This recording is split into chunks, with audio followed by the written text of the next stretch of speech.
我包裡揣着那張能兌換60億巨獎的彩票，走進周家老宅時，手心微微沁出了汗。這筆錢大到超乎想象，大到讓我覺得這5年來在周家受的委屈似乎都可以一筆勾銷。客廳裡紅木圓桌已經擺滿了菜，婆婆耿秀琴坐在主位，笑得滿臉褶子都開了。丈夫周錦成坐在她身邊，正殷勤地給她包着蝦。妍雅回來了，快坐吧，今天可是咱們家的大日子。周錦成衝我招招手，笑意卻沒達眼底。我剛坐下，耿秀琴就從懷裡掏出一個紅布包，慢條斯理地攤開，裡面是厚厚一疊房產證，在橘黃色的燈光下顯出一種刺眼的紅。咱們家老宅拆遷，加上這些年我和你爸攢下的門面，一共置換了8套房。冷秀琴的聲音清亮，傳遍了飯桌每一個角落。今天趁着全家都在，我把這房分一分。大姑姐周曼青眼珠子都快掉出來了，急切地湊上去，媽，您快說怎麼分？耿秀琴推了推老花鏡，清了清嗓子，曼青，你是大姐，這些年帮衬家裡辛苦，那套帶露台的大平层給你，剩下的锦城是男丁，留4套大的，還有3套小的，1套給錦城他二叔，1套留給遠房那立功的侄子，還有1套我留着養老。他說得極快，仿佛演練了無數遍，桌上的人都在歡呼道謝，喜慶的氣氛幾乎要把房頂掀翻。我靜靜地聽着，等着他提到我的名字，哪怕只是提一句，哪怕只是象徵性的，分我一間廁所大小的份額。我都打算把包裡那份原本擬好的周氏家族信託計劃拿出來，那份計劃書一旦啟動，周錦成的公司能立刻上市，周曼青那敗家兒子能送去最好的常春藤。然而耿秀琴收起了紅布包，我放在包上的手緊了緊，輕聲問了一句，媽，那我的那份呢？熱鬧的飯桌瞬間死寂，周曼青嗤笑一聲，斜着眼看我，丁妍雅，你開什麼玩笑？這是周家的祖產，你一個外姓人還要分房？我看向周錦成，他正低頭喝湯，避開了我的視線。我心裡一沉，又問了一遍錦成，你也覺得我沒份？周錦成放下碗，抽了張紙巾，擦了擦嘴，語氣無奈又理所當然。妍雅媽說的也沒錯，這確實是祖輩留下來的。再說了，我的不就是你的嗎？你跟我爭這個，不是讓媽寒心嗎？我跟你爭？我氣急反笑。5年前我嫁過來，周錦成創業失敗，欠了30萬，是我賣掉了婚前的單身公寓，幫他填的窟窿。這5年我伺候臥床的公公，直到他去世，周曼青連盆水都沒端過。現在他分大平層，而我什麼都沒有。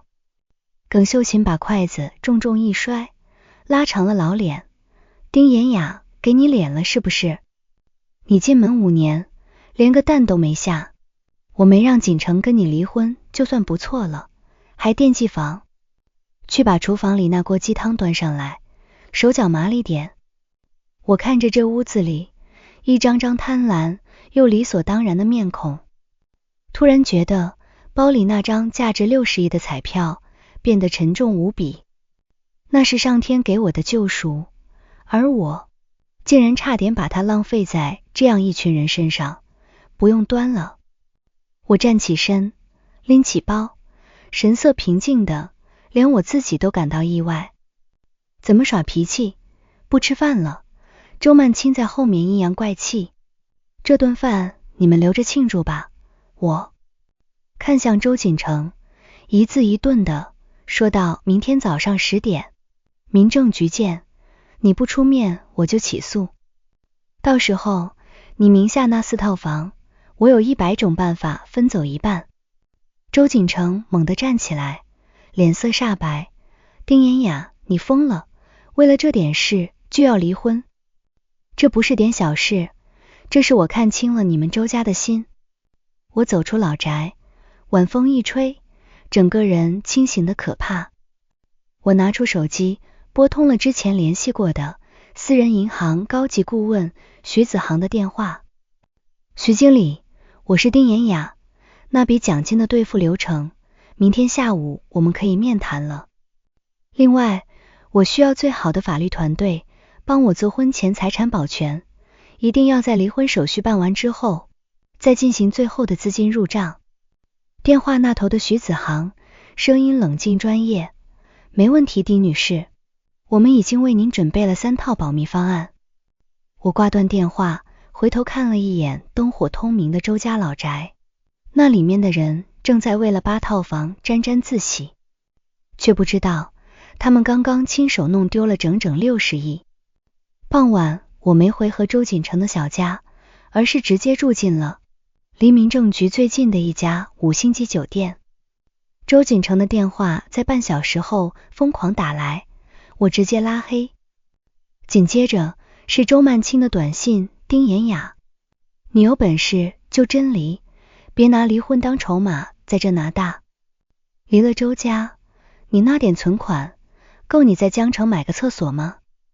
我看着屏幕冷笑，他根本不知道，我現在買下半個江城的黃金地段都不在話下。第二天上午9點50分，周錦成準時出現在民政局門口，他眼底青黑，顯然一夜沒睡好。見到我第一句話就是：妍雅，別鬧了嘛，那個人你又不是不知道他，就是嘴硬。只要你回去認個錯，分房的事我再去爭取，爭取多少？半套還是分我一個？儲藏間。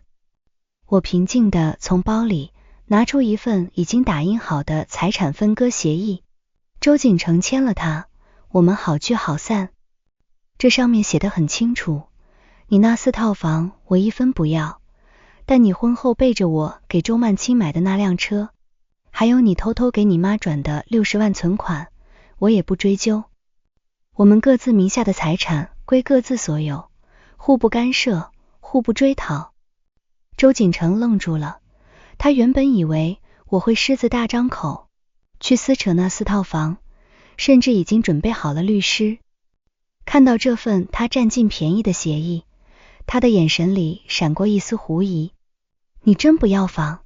丁妍雅，這可不像你。我累了，不想跟你們周家扯上任何關係。我冷冷地看着他，簽還是不簽？他遲疑了片刻，最終貪婪戰勝了理智。他可能覺得我是氣瘋了，想以此維持最後的高傲，便迅速簽了字。走出民政局的那一刻，我手裡的紅本變成了暗紅。周錦成似乎鬆了一口氣，語氣竟然緩和了不少。妍雅，以後你要是過不下去了，可以找我，畢竟夫妻一場。不用了，顧好你自己吧。我頭也不回地上了。路邊等候已久的黑色商務車，車裡徐子航已經幫我準備好了所有的文件。丁小姐，恭喜你恢復单身。徐子航遞給我一疊卡片，這是為您開立的私人銀行本票和幾張無限額度信用卡的副卡。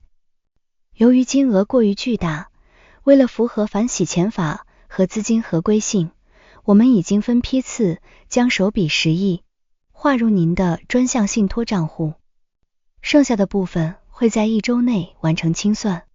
做得好。我靠在真皮座椅上，閉目養神。幫我找一個保密性最好的獨棟別墅，我要立刻搬進去。另外，幫我注銷現在的手機號，換個新號，只留給極少數人。明白那？周先生那邊，從現在起，江城沒有丁妍雅這個人。我睜開眼，目光凌厲，只有丁氏資本的創始人。就在我緊鑼密鼓的整合資產時，周家那邊卻鬧翻了天。通過我還沒退出的一個親戚群，由於我平時沉默，他們忘了踢我。我看到了周家分房後的真相。周曼青拿了大平层，立刻就要抵押貸款，去填她老公做生意虧掉的窟窿。二叔家覺得分得少了，堵在耿秀琴門口罵大街。而周錦成正因為公司經營不善，急需一筆周轉資金。媽，要不把那套留給遠房侄子的房先賣了，給我應急。這是周錦成在群裡的語音，帶着一絲哀求。那怎麼行？那房是你爸答應人家的。耿秀琴尖銳的嗓音，即使通過語音，也能聽出刻薄。找丁妍雅，他不是還有點公積金和存款嗎？媽，我們離婚了，他净身出戶，人也找不到了。離就離，離了他這個喪門星，咱們家才真發財了。耿秀琴中氣十足地吼着。我關掉屏幕，隨手退群。1周後，我出現在江城頂級的私人俱樂部，徐子航站在我身後，低聲匯報，丁總第一筆投資收益已經到賬。另外，周錦成的公司因為資金鏈斷裂，已經開始裁員了。他媽耿秀琴為了保住兒子的公司，把那套養老房抵押給了高利貸，結果被騙了。我端起紅酒杯，看着窗外璀璨的江景，邏輯其實很簡單。當你沒有足夠的實力支撐你的貪婪時，那些意外之財只會變成加速毀滅的毒藥。周家那8套房不過是空中樓閣，而我此時正握着足以撼動江城商界的權杖。丁總有個情況。徐子航突然皺了皺眉。周錦成不知道從哪裡聽到了風聲，說您最近在和銀行高層接觸，他正滿世界打聽您的下落。手機打不通，他就帶人去您以前的公司鬧。讓他鬧，我抿了一口酒，笑得雲淡風輕。有些戲得等他跌到谷底，看戲的人才覺得精彩。離婚3個月後，我站在市中心頂級寫字樓的落地窗前，正聽着徐子航匯報本季度的資產配置。辦公室的門被輕聲敲響，徐子航的助理面色古怪地走進來。丁總有個消息，我覺得你有必要知道。周家那邊出大事了。我挑了挑眉，示意他繼續。您前婆婆耿秀琴昨天下午在老宅跟大姑姐周曼青打起来了，气急攻心，又發了腦梗，現在人還在 ICU 裡躺着。助理把一份剛拿到的資料遞過來，起因是周曼青瞞着老太太，偷偷把分給她的那套大平層賣了，錢全給了她。那個在外面欠了高利貸的老公，老太太想收回房子給周錦成抵債，結果發現房主早就換了人。我冷笑一聲，這很符合周曼青的性子，自私到了骨子裡，哪怕是親媽的命，在他的利益面前也不值一提。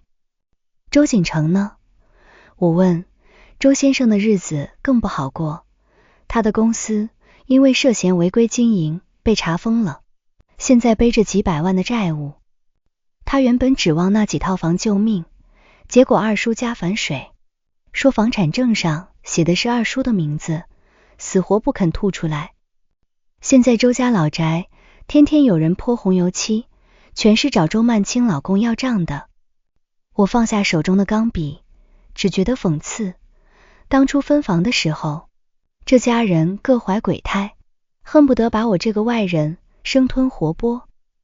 現在報應來的比我想象中還要快。丁總現在周家亂成了一鍋粥。耿秀琴的手術費要50萬，後續康復更是無底洞。周曼青人間蒸發了，二叔家鎖門謝客。周錦成現在就在醫院走廊裡坐着，據說已經到了砸鍋賣鐵的境地。我擺了擺手，盯着就行，不用插手。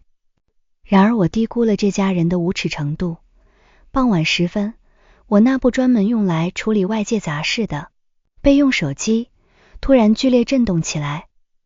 我掃了一眼，屏幕上跳動着密密麻麻的未接來電，全是陌生的號碼，但歸屬的清一色是江城。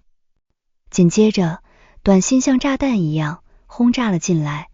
妍雅，我是錦城，求求你接電話，媽住院了，情況很危險，你是她兒媳婦，你不能不管啊。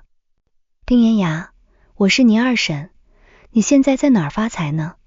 有人看見你坐豪車了，做人不能沒良心。婆婆住院，你連面都不露，你還是人嗎？妍雅姐以前對你大聲了點，是姐不對，你先借姐50萬墊上醫藥費，等媽出院了，那房子姐想辦法分你一半還不行嗎？我看着這些信息只覺得荒謬，分房的時候我是外人，要錢的時候我就是兒媳婦了，這種邏輯也只有周家人能理直氣壯地講出來。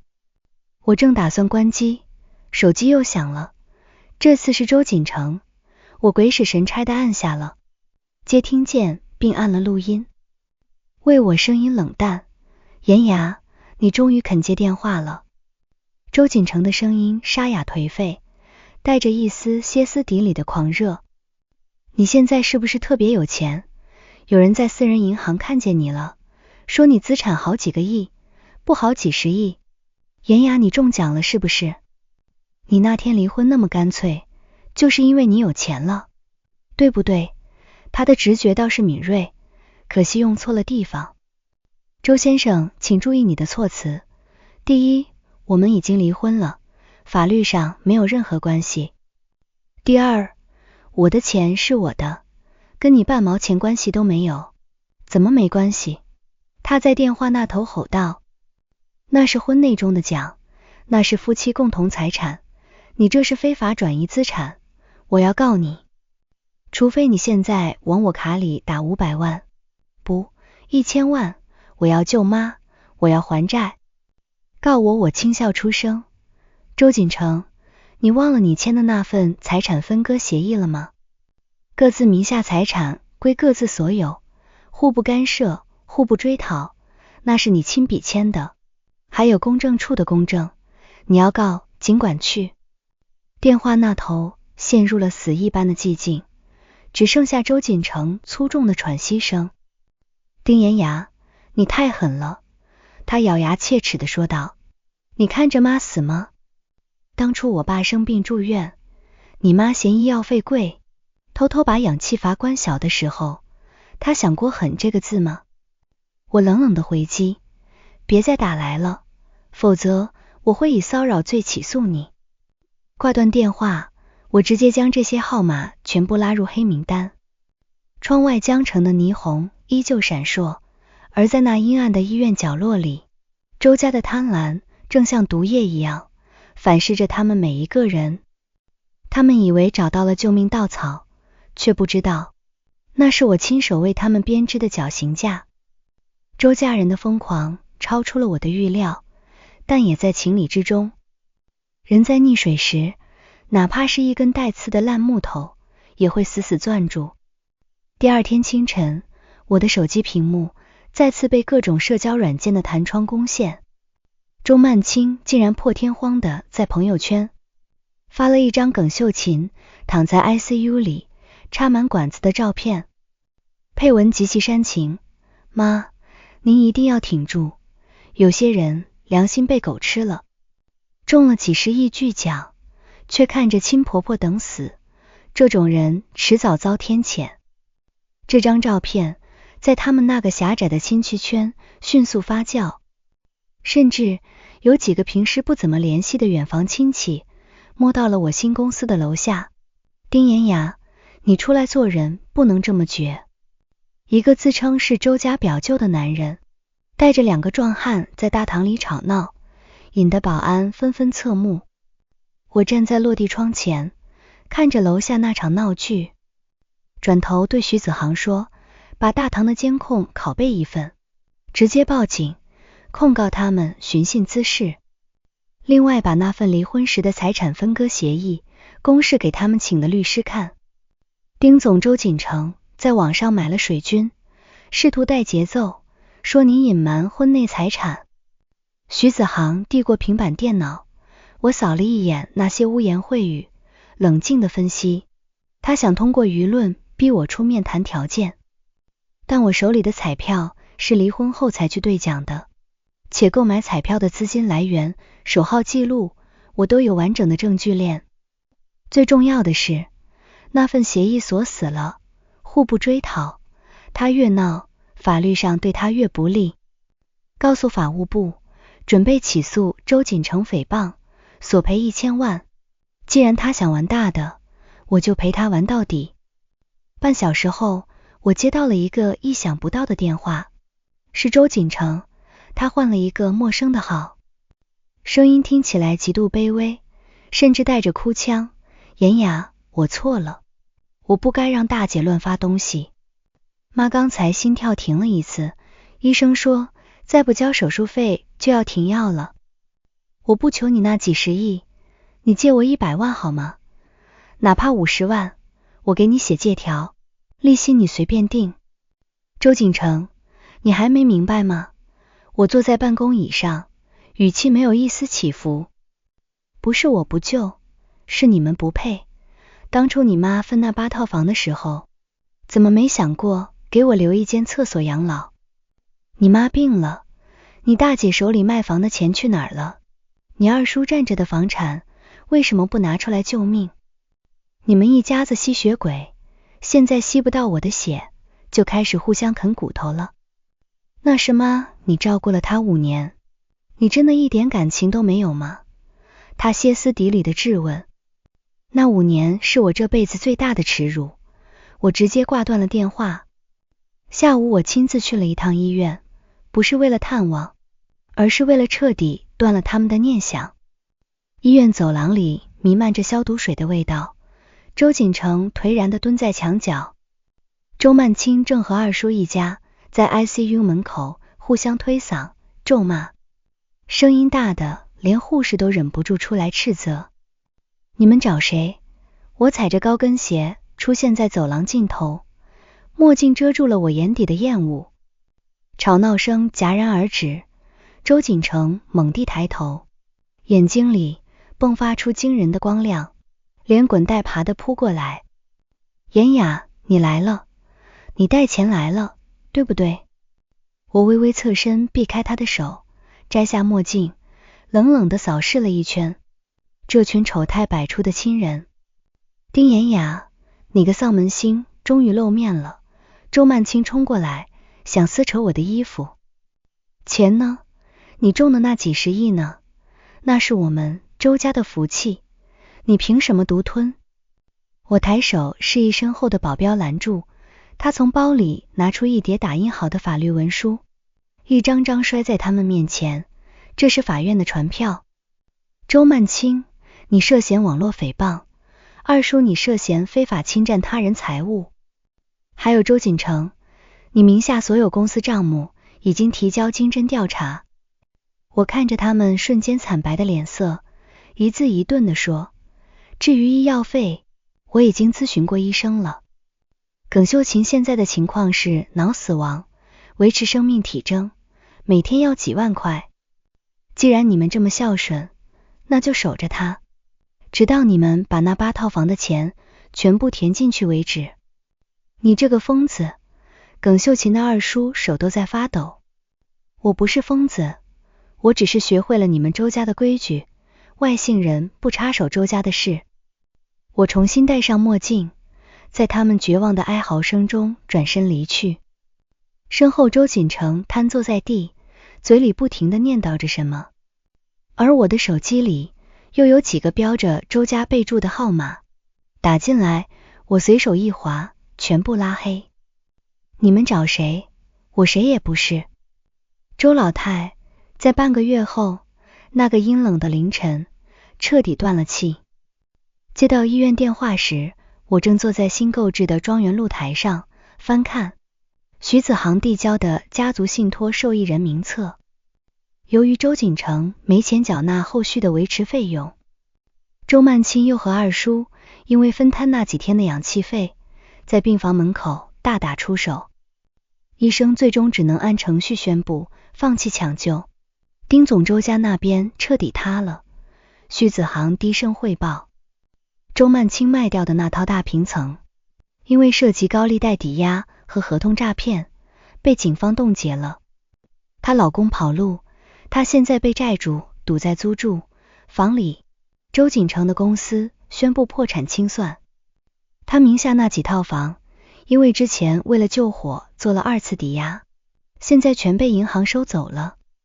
至於二叔家，周錦成反手就把他告了，非說那房子是老太太生前糊涂給錯的。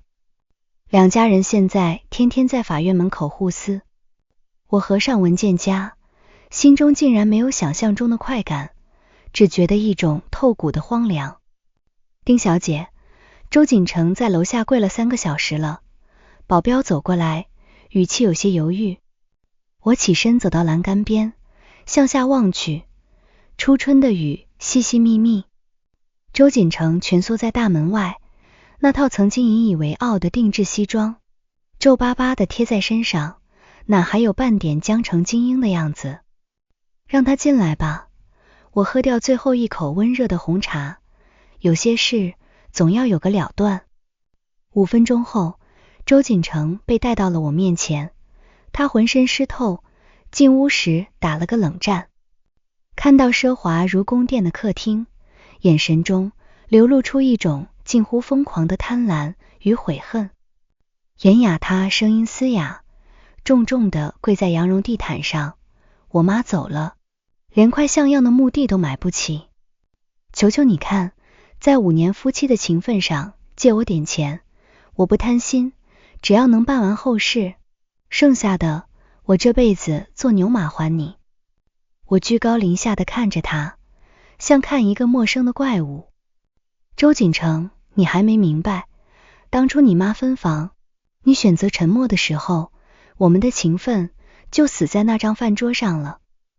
我那是沒辦法，我媽脾氣你又不是不知道，她急切的辯解，辦法有很多。你只是覺得犧牲一個外姓人的利益，來換取家族的和睦，是最划算的生意。我打斷他，示意徐子航拿出一份文件，想辦後事。可以，這上面有江城幾處普通公墓的價格，還有最簡易的喪葬流程，錢我會直接付給殯儀館。但這有一個條件。他猛地抬頭，眼裡燃起希望。簽了這份承諾書，承認你之前在網上的言論全是誹謗，並公開說明我中獎的所有資金與周家無關。簽完，滾出江城，永遠不要出現在我面前。周錦成的手顫抖着接過筆，他知道這是他最後能抓到的體面。在那張曾經決定我命運的協議面前，他最終顫巍巍地簽下了名字。嚴雅，如果我們沒離婚，這60億，他簽完字還不甘心地嘟囔了一句，如果沒有那60億，我現在可能還在你家刷碗。聽着周曼青的嘲諷，忍受你媽的白眼，我冷笑一聲，周錦成，是你們的貪婪把財神爺趕出了家門。我擺擺手，保鏢像拖死狗一樣把他拖了出去。1個月後，江城最繁華的商業街，屏幕上滾動播放着丁氏慈善基金成立的新聞。我作為創始人，向偏遠地區捐贈了10所希望小學，名字就叫嚴雅小學。周家那8套房的消息，偶爾還會傳到我耳中。聽說周曼青因為詐騙進了去二叔家，因為房子被法院收回，老兩口回了鄉下。而周錦成，有人看見他在碼頭扛大包，為了幾十塊錢的加班費，和人爭得面紅耳赤。我在這個城市最高的旋轉餐廳裡切開一塊鮮嫩的牛排，手機再次響起，是一個未注明的號碼，不用想也知道是那些聞風而動的遠房親戚。我接起電話，語氣溫柔卻疏離味，哪位嚴雅？我是你三姑奶奶家的二舅媽，你看能不能不好意思，你找錯人了。我掛斷電話，將手機隨手扔進冰桶裡。那60億的彩票，我至今還留着複印件。他提醒我，人性經不起試探，而最好的復仇，不是讓對方死，而是讓自己活。在他們永遠無法觸及的高度，看他們自相殘殺，看他們塵埃落定。窗外江水滔滔，一如我這新生的人生，奔湧向前，永不回頭。周老太下葬那天，江城下了一場極大的倒春寒。我坐在新成立的研雅教育基金會辦公室裡，徐子航推門進來，手裡拿着一份殯儀館發來的賬單回执。丁總周錦成選了最便宜的骨灰盒，剩下的錢他偷偷給自己買了一張去南方小鎮的站票。徐子航壓低聲音，他走的時候連周曼青都沒通知。周曼青還在看守所裡鬧着要保外就醫，口口聲声說你是他親弟媳，你有義務撈他。我接過回执，指尖劃過那冰冷的印章，心中再無半點波瀾。告訴法務，周曼青的案子按規矩辦，不准任何人以我的名義去探視。至於周錦成，隨他去吧。然而周家人的自私邏輯，總是在你以為結束時，又跳出來刷新底線。下午4點，我剛準備去視察新投資的養老院項目，秘書告訴我，大廳裡坐着一個抱着孩子的女人，自稱是周錦成的真愛，叫林小雅。我走進會客室，看到一個面色憔悴，約莫24、25歲的女孩，懷裡抱着個不到1歲的男嬰。看到我的一瞬間，她眼裡迸發出一種近乎偏執的狂熱。丁小姐，我求求你，救救這個孩子。她撲通一聲跪在地上，孩子被嚇得哇哇大哭。這是周家的種，是周錦成親生的，耿老太太生前最想要孫子。就是因為他重男輕女，周錦成才不敢帶我進門，才一直拖着不跟你離婚。我心頭微微一震，隨即冷笑出聲，原來如此，邏輯終於閉合了。怪不得當初周錦成創業失敗，我賣房救他時，他眼神躲閃。怪不得耿秀琴分房時，敢理直氣壯地說我沒下蛋。原來他們在外面早就布好了局，只等着把我這顆藥引子榨乾，再把這對母子接回去，坐享其成。林小姐，你找錯人了。我坐到主位，神色如冰。周錦成已經破產跑路了，周老太也剛入土。你找我這個前妻，是想讓我幫你養私生子？不是的。林小雅尖叫道。周錦成說你手裡有60億，那錢是周家的運氣，這孩子是周家唯一的根，按照法律，他有繼承權。你如果不分給我們一部分，我就去法院告你隱瞞財產，讓全江城都知道你是個霸占前夫家產、逼死婆婆的毒婦。我看着他那張因為貪婪而扭曲的臉，突然覺得他和周曼青、耿秀琴如出一轍。徐經理把那天周錦成簽的婚後財產清算聲明和放棄繼承權協議書複印件給他，我平靜地吩咐，順便告訴他，周錦成為了那點喪葬費，已經在公證處聲明，他名下所有可能存在的債務由他個人承擔，且他本人早已負債累累。林小姐，你要繼承的不是60億，而是周錦成欠銀行的300萬貸款，以及高利貸的幾百萬利息。林小雅愣住了，懷裡的孩子哭得聲音嘶啞，她卻渾然不覺。不可能，她跟我說要咬死你，就能拿回幾千萬。周錦成連親媽的命都能算計，你覺得他在臨走前把你推出來擋槍，是為了給你富貴嗎？我站起身走到他面前，他只是想讓你來試探我，萬一我心軟給了錢，他好在暗處分一杯羹。如果我不給，你就成了吸引我火力的靶子，讓他能安穩逃走。林小雅颓然癱坐在地，眼神渙散。走吧，趁我還沒報警，控告你敲詐勒索。我居高臨下的看着他，這孩子確實無辜，如果你還有點良心，就帶他找個地方重新開始，別再做周家那種發財夢。走出公司大門，陽光有些刺眼。我回想起5年前，我滿心歡喜的以為嫁給了愛情，其實在那家人眼裡，我從來不是一個人，而是一個可以隨時替換、隨時止損的資產。我的手機響了，是銀行發來的提醒。我看着那一串長長的零，心裡只剩下一片寧靜。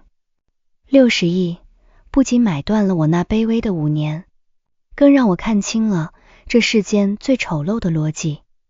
有些人，你對他再好，也餵不飽他那顆貧瘠又貪婪的心。我驅車來到父母的墓前，放下一束潔白的百合。爸媽，我自由了，徹徹底底的自由。